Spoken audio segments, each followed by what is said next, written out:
नमस्कार, जय माता दी। मैं हूँ आपकी अपनी लाइफ डिज़ाइनर जीतू आचार्य।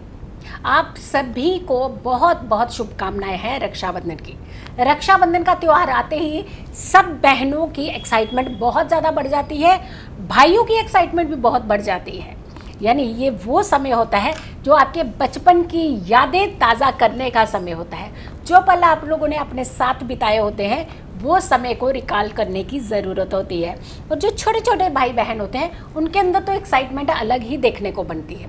लेकिन आपने देखा है वक्त वक्त जैसे ही बीतता जा रहा है तो रिश्तों में तनाव आना शुरू हो गया, क्योंकि हम वहाँ पे कुछ खास चीज़ों का ध्यान नहीं रखते हैं।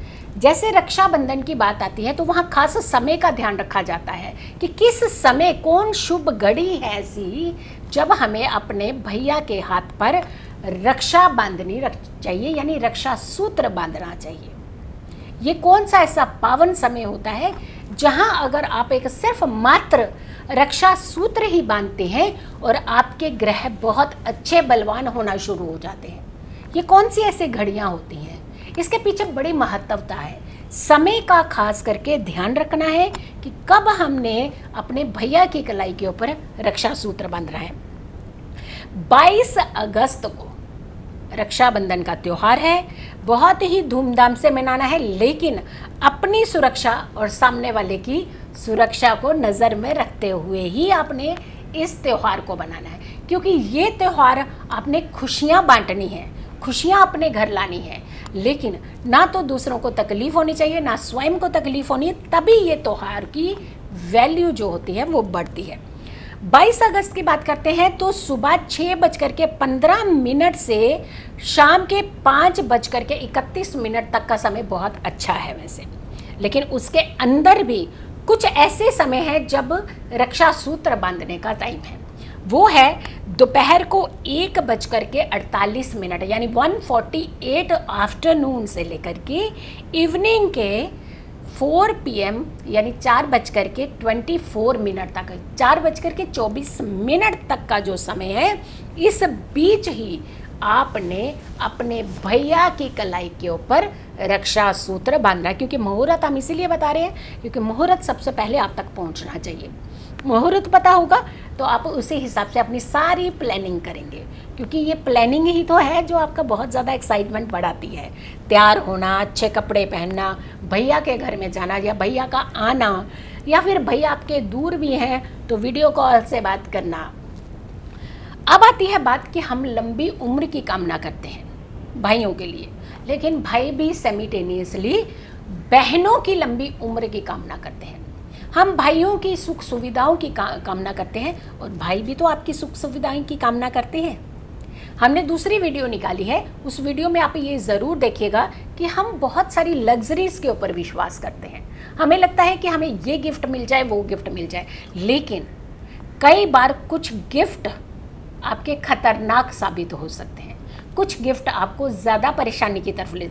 कौन सी ऐसी चीज़ है जो भाइयों ने ज़रूर देनी है अपनी बहनों को? उस वीडियो को ज़रूर देखिएगा, उसे इग्नोर मत कीजिएगा। वैसे तो आप बहुत सारी चीज़ें लीजिएगा, लेकिन वो खास चीज़ें जो मैंने अपनी उस वीडियो में बताई हैं, हो सकता सिर्फ चावल के 2 दाने ही हो सकता एक सिक्का ही हो सकता कुछ और हो। यानी कुछ तो है उस वीडियो में जो आपने अपनी बहना को देना ही है। अगर साल भर सुख सुविधाएं बना करके रखनी है, साल भर आपकी बहन को धन की कमी ना हो, साल भर भैया को किसी चीज़ की कमी ना हो, साल भर भैया भी सुरक्षित रहे और बहना भी सुरक्षित रहे, पूरा परिवार सुरक्षित रहे, तो कुछ चीज़ों की तरफ खास ध्यान देने की ज़रूरत होती है। उस वीडियो को आप ज़रूर देख लें। समय हमने आपको बता दिया है कि किस समय आपने रक्षा सूत्र बांधना है, लेकिन उससे पहले क्या करना है? पहली राखी आप हमेशा अपने भगवान को बांधा करें। गणपति को बांधें, कृष्णा को बांधें, अपने कुल देवी देवता को अर्पित करें। आप जिस भी धर्म से बिलोंग करते हैं, आप अपने भगवान को सबसे पहले पहला रक्षाबंधन जो रक्षा सूत्र होता है वो भगवान को बांध करके भगवान के आगे अर्पित करके पहला वचन आपने अपनी सुरक्षा और रक्षा का भगवान से ले लेना है। क्योंकि जब भी हम किसी परेशानी में होते हैं तो बाद में हम शायद रिश्तों को याद करते हैं, पहले हे भगवान मेरा सब कुछ ठीक कर दे। पहला वर्ड आपका जो निकलता है वो निकलता है आपके अपने कुल देवी देवता भगवान इष्ट देव सब के लिए निकलता है। तो क्यों नहीं हम अपने सारे देवी देवताओं का स्मरण पहले करें। प्रथम पूजनीय देवता है गणपति, उन्हें पहले याद करें और वो हमारे सुख बनाए रखने के लिए सारे आशीर्वाद हम ले लें पहले उनसे, ताकि आपका भाई भी सुरक्षित रहे, आप भी सुरक्षित रहे, घर पूरा परिवार सुरक्षित रहे और पूरा परिवार सुरक्षित तो हमारा देश सुरक्षित। चलिए, ये आपने पहला काम करना है और फिर आपने भैया की कलाई पर राखी बांधनी है। परहेज करने हैं, कुछ सफ़ेद कपड़े नहीं पहनने हैं। ध्यान रखिएगा, जब आप रक्षा सूत्र बांध रहे हैं उस समय सफ़ेद कपड़ों का त्याग कीजिए, काले कपड़ों का त्याग कीजिए, ग्रे कलर के कपड़ों का त्याग कीजिए। इसके अलावा आप शुभता के colour yellow colour, orangish colour, pink colour, गुलाबी कलर, रेड कलर और कई सारे ऐसे कलर होते हैं जो शुभता देते हैं। आप उन कलर का प्रयोग कर सकते हैं। अपने भैया की कलाई पर जब राखी बांधनी है तो आपने काले, ग्रे एंड खास करके आपने काले कपड़े तो वह बिल्कुल पहनने ही नहीं है। काले और ग्रे कपड़ों का आपने बिल्कुल टोटल पूरी तरह से परहेज करना ही है, सफ़ेद कपड़े नहीं पहनने हैं। चलिए, अब बात करते हैं कि आपको और क्या करना है। जब आपने भैया की कलाई पर राखी बांधनी है, एक हमेशा आपके पैरों के नीचे, अगर आप खड़े होकर के बांधे, क्योंकि खड़े होकर के आजकल के राखियाँ बांधना शुरू कर दी है, वैसे बैठ करके राखी बांधी जाती है, खड़े होकर के राखी नहीं बांधी जाती है। बैठ करके लकड़ी का पाटा लेना चाहिए, उस पर बिठाएं भैया को भी और खुद भी। सबसे ज़्यादा शुद्ध लकड़ी मानी जाती है, तो आपने लकड़ी के पाटा लेकर के ही उसके ऊपर बैठ करके, चौकी जिसे हम कहते हैं, उस पर बैठ करके ही उसे ही आपने भैया को भी बिठाना है, लाल कपड़े का आसन देना है, उस पर भैया को बिठा करके शुभता का पूरा ध्यान रखिएगा। पूरी थाली सजानी है, दीप प्रज्वलित करना है, आपने जो पंचमेवा है वो रखना है, मिष्ठान रखना है, अक्षत रखने हैं, सिंदूर रखना है, फूल रखने हैं। ये सारी चीज़ें रख करके पूरी थाली को बहुत ही स्वच्छता के साथ सजा करके आपने भैया के मस्तक पर राखी बांधनी है और फिर आपको लगाना है तिलक। और तिलक हमेशा लंबा उठता हुआ तिलक लगाना चाहिए, ताकि आपके भैया की ज़िंदगी में हमेशा खुशियाँ बनी रहे, हमेशा वो तरक्की की ओर अग्रसर होता रहे।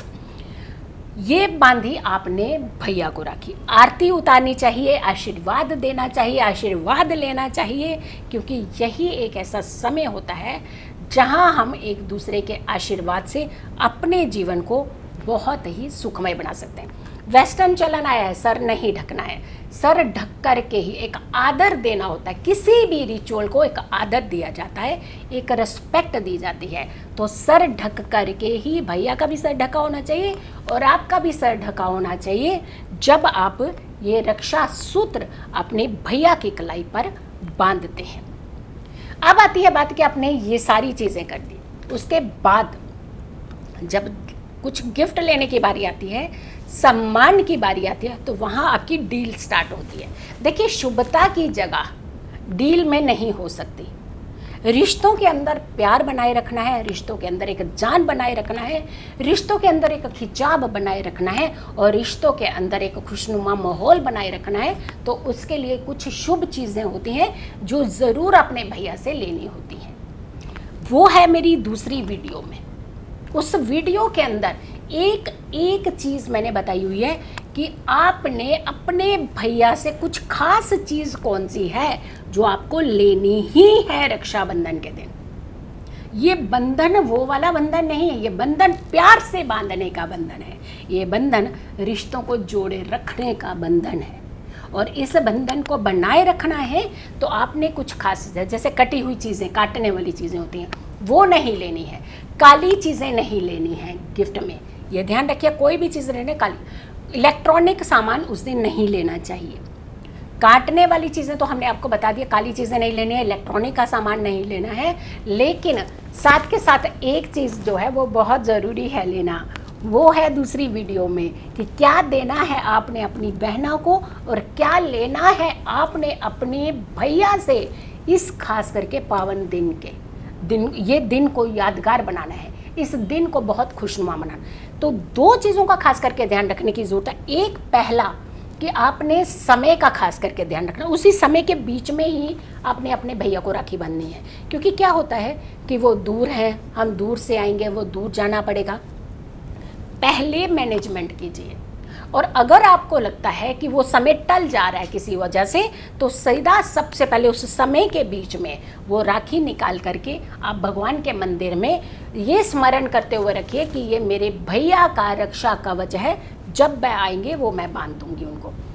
भैया आपके दूर हैं तो क्या करें, वीडियो कॉल के माध्यम से आप उनसे बात ज़रूर करें, भगवान के आगे राखी अर्पित कर दें, आप उनके तस्वीर के ऊपर तिलक ज़रूर लगाएं उस दिन। देखिए, जैसा भाव रखते हैं ना, तो भाव का इम्पैक्ट हमारी ज़िंदगी में बहुत पड़ता है। तो आपने ये करना है। अगर आपके भैया आपसे काफ़ी दूर है, नहीं पहुंच पा रहे हैं, किसी कारण से नहीं पहुंच पा रहे हैं, तो आपने ये करना। अगर आपका भैया रूठे हुए हैं, ये ध्यान रखिएगा, ये बहुत बड़ी बात होती है कि कई बार भाई बहनों के बीच में इतना तनाव होता है ना, राखी बांधने नहीं जाते हैं। तो अगर आपके भैया रूठे हुए हैं, आपको लगता है कि मेरे भैया नहीं मानेंगे, तो रक्षा सूत्र लेना है। उस रक्षा सूत्र को आपने बांधना, एक बांधने जैसा, जैसे बांधते हैं हम किसी रक्षा सूत्र को, उसको बांध करके उसकी गांठें बना दीजिए। गांठ बांध करके एक पूरा रिंग फॉर्म में उसे बना दीजिए। वो रिंग फॉर्म आपने भगवान के आगे मंदिर में अर्पित कर देना है, पूजा स्थान पर रख देना है, और कसम खानी है कि अगले रक्षाबंधन पर मैं खुद अपने हाथों से आपको ये सूत का धागा बांधूंगी और ये गांठें मैं उसी दिन ही खोलूंगी। आप देखिएगा, उसी दिन आप कुछ भी मांगेंगे ना, वो आपकी पूरी मनोकामना होती है। ये गांठें खोलने का वक्त अगली राखी में बहुत जल्दी आ जाए। कितने से बड़ा डिस्प्यूट वो ख़त्म हो जाएगा आपको, और पहले ही वो आपके साथ बात करना शुरू कर देंगे। आपका ये जितना भी डिस्प्यूट है, जितना भी तनाव है, ये सारा दूर हो जाएगा। तो आपने अपने इस रक्षाबंधन के त्यौहार को सुखमय बनाना है, अपने लिए, अपने भैया के लिए, परिवार के लिए, पूरे देश के लिए। अपनी सुरक्षा रखिए, अपनों की सुरक्षा रखिए। बहुत बहुत शुभकामनाएं हैं रक्षाबंधन के त्यौहार की। जीवन में आपके हमेशा खुशियां बनी रहें। आपने इस वीडियो को बहुत सारे लोगों तक ज़रूर शेयर करना है। अगर आप लोगों ने अभी तक मेरे चैनल को सब्सक्राइब नहीं किया है तो ज़रूर कीजिएगा, वीडियो शेयर कीजिएगा और अगली वीडियो का इंतज़ार कीजिएगा। खुश रहिए, स्वस्थ रहिए, पॉजिटिव रहिए। पॉजिटिव रहते हैं तो हर समस्या से हम दूर रहते हैं। जल्दी हाजिर होंगे एक अच्छी वीडियो के साथ। तब तक के लिए नमस्कार।